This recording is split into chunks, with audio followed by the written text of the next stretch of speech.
Hi, it's Debbie Williams, and today I'm going to do a short trance that will help you if you are suffering from body dysmorphia. Now, just allow yourself to have some time where you're not going to be disturbed, and either sit or lie and allow your eyes to close gently. And as you have an awareness of your breath, allow the air to go in and go deeper inside, as if filling up a vase in your tummy. And each exhalation, imagine, if you would, letting go of the stresses and strains and all of the things that are keeping you trapped. See, I remember the story of this lady who was obsessed about her weight. She wanted to lose this excess weight, and she struggled and struggled and struggled. And one day she thought, I've had enough of this. And she made a declaration to the universe: either let me lose this weight and be happy and find peace, or let me be happy and find peace. And you know what? When she let go of the struggle, she was able to achieve both.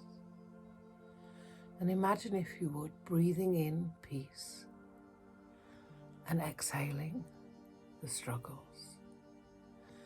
And as you focus on the inspiration of peace, in the days ahead, starts to form an image in mind of what you want, of what you dream of. Because almost universally we share a sense that there's more to us than meets the eye. Somewhere deep in the midst of our ancient memory, we know we have magical and miraculous powers within us. As children, young girls wanted to be princesses. Well, how about being an empowering goddess? What would that look like? What would it sound like? How would it feel if you were able to accept that reality and grow into being the ideal version of you? See, sometimes we look at things in a way that's not true. We zoom in on things. If you're sat in a chair and you look down, your thighs are going to look bigger because of the chair and the shape of the body. And over years, having worked with many who have struggled, from anorexics to all sorts, it's interesting to think about it. If you were to see a horse in a field who caught himself in the mirror and said to himself, look at the thighs on that. Oh my gosh, I need to diet. We think, how ridiculous. And yet we don't take a step back to look at the miraculousness of our own bodies, and to maybe look round and recognize the uniqueness of each and every one of us, of how some people are short-waisted, how some have long legs or short thighs, how people are thicker in the middle or bigger chests, or there's so many differences. And see here, it's time to find acceptance. Because talking to you as a child, when you were first born, it's not as if your creator went along the line with the stamp, worthy, worthy, worthy, and came to you and goes, where's the other stamp? Unworthy. Sounds silly, doesn't it? But I know on the inside, the way that you've talked to yourself has been very cruel. I know, because I've done it too. Growing up, I was overweight as a child and struggled and struggled. And in my teenage years and 20s, somehow I'd slimmed down, but I couldn't see it. On the scales, I was 9.5 stone, which isn't overweight at all. But because I chose to have friends that were models, and their weight was under 8 stone, I would call myself a fat bastard. And how ridiculous is that? Well, obviously I had the evidence. If they were 7.5 stone and I was 9.5 stone, 2 stone heavier, oh my goodness, how horrendous.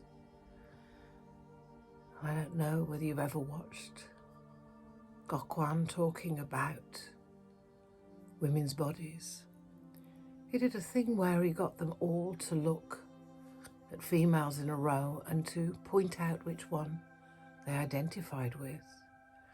And they all pretty much identified with a size bigger than what they actually were. And where did we get this idea that things are not perfect? Where did we get this idea of comparison? Well, universally, to make a sale, the salesman has to motivate us, has to make us uncomfortable with where we are now. Are you fed up driving that old car? Couldn't you see yourself in a brand new XYZ? And you know, we'll take your old car in as part exchange, and you could have this new car and be driving it this week for only this amount per month. And all of a sudden your old car feels more irritating to you, and you'll move towards what you want. And that's okay when you're buying a car, but if it's keeping you unhappy in who you are, that your thighs are too big, your nose is too long, your stomach is too fat, whatever it is, it's not useful. And I want you to keep breathing in peace and letting go of the struggle and being open to the universe to give you the peace, to find a way to feel at peace, to piece together piece by piece the jigsaw in mind of you beginning to look at what parts of you do you actually appreciate and like. See, if you're so busy focusing on the things you don't like, you're missing what others see in you and admire in you. You know, maybe you've got a fantastic pair of legs, maybe you've got beautiful eyes, maybe. I don't know. What is it for you that you could like? What is it that others have said to you that maybe you've not even accepted the compliment? And learning to accept compliments is learning to heal. See, if a partner is trying to make you feel good by saying nice things and you reject it, you're rejecting them. You're telling they're not worthy of actually seeing the truth, that you are a wonderful human being. And I want you to begin to say this little phrase to yourself over and over. I like myself. I like myself. I like myself. Because what it will do, it will bring up reasons why you don't. And then it will start to bring up reasons why you do. I'm kind. I care about people. I would never hurt anybody. I do nice things. I think of others. Whatever it is that's unique to you. And see, one of the ways that we can learn to find acceptance is to step out of our own thinking and to learn from others. And I remember one lady who had anorexia. And I said, who would you love to be? You know, if I could magic wand and you could be the person that you wanted to be. And she said she loved Katy Perry. And I got her to float into Katy Perry's shoes, to enjoy the confidence, to enjoy how she sees out through the world. And my client was very, very underweight. And I said to her, you know, if you were to look at those Russian dolls, those ornaments that you can get where there's a doll within a doll within a doll, so where do you see yourself in relationship to Katy Perry? And she said, about 4 sizes smaller. And we set a goal that it would be okay for her to grow 3 sizes so she still felt safe to be smaller than Katy Perry. It gave her the reassurance to allow her to eat more healthily and to find her perfect weight. And whether you come from the angle of anorexia or overweight, finding your own inner peace. See, I don't know whether you've read the book Psycho-Cybernetics by Maxwell Maltz. He spoke about people that would have surgery, and many, as soon as they had the surgery, it's like they let go of a whole load of baggage and they gave themselves permission to be free. And they may only have had a tiny little bump took out of their nose, but they felt beautiful. Or they may only have had, I don't know, a certain procedure, but they gave themselves permission to be free. And he spoke about there was a certain few people that even after surgery, nothing changed. And he summarized that they were scarred on the inside. And see, if you've been struggling, it's time to heal those scars on the inside. It's time to think about, who would I like to be? If I could float into the version of me that felt at peace, what would she look like? How would she talk to herself? How would she feel? And see, my friend Paul McKenna used to be a radio DJ, and he saw in his mind he wanted to be on stage doing his hypnosis shows. And he knew he wasn't there yet in mind or body, and he thought, who do I need to become? And one of the things he decided was, well, I need to smarten myself up because I can't go wearing, the t-shirts that all the record companies give me. That's not the image I want. And also, who do I need to become? And he looked around him and thought, who could he learn from? And in his imagination, he would step into the shoes of the likes of Bob Monkhouse or Noel Edmonds. And while stepping into their shoes, he would get the insight from the inside on how they think, feel, and act. And often through my journey of healing and of accepting me, I've stepped into different people's shoes. Whenever I step into Holly Willoughby's shoes, I feel tall, proud, confident, a happiness, and that I've got boobs. And I look down and realise, no, I haven't, not quite as big as those. But it gives me the insight on how somebody who seems to be happy and healthy and lean, how they think, feel and act. And I want you to think in the days ahead, who could you learn from? Who could you set as your North Star so that your mind and body has got a focus to work towards? As you hand over the struggle on each exhalation, you just let it go. And each inspiration, you breathe in the light and you allow yourself to relax, relax, relax. And imagine my voice goes with you to inspire you. And who else would you have on your team? And my anorexic lady, who's been free of it now for many years, gone on to have a child, she has within her own mind, her own mastermind of helpful coaches that say, come on, you can do this.